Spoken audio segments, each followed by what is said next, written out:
Our second plenary lecture, open to all people, free to the public, but you do have to register, is by Dr. Samuel Rocha of the University of British Columbia Educational Studies.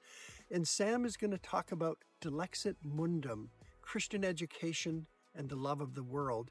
And what Sam is arguing in his paper is that we have a lot of focus on Christian education in opposition to the world, but Sam is going to draw on the Gospel of John and Jesus' love of the world and God's love of the world. For God so loved the world that he sent his only begotten Son, that whosoever believeth in him shall not perish but have everlasting life.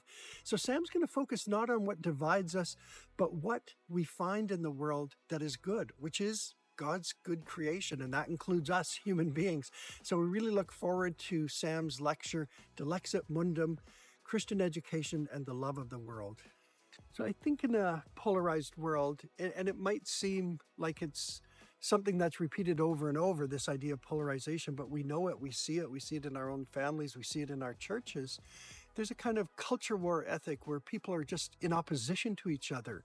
But I think what Sam's lecture is really going to talk about is the way in which God loves the whole world. We're all creations of God. We've all been made in God's image, and God is here for us, not against us. And Christian education's got to be here for us, for all of us.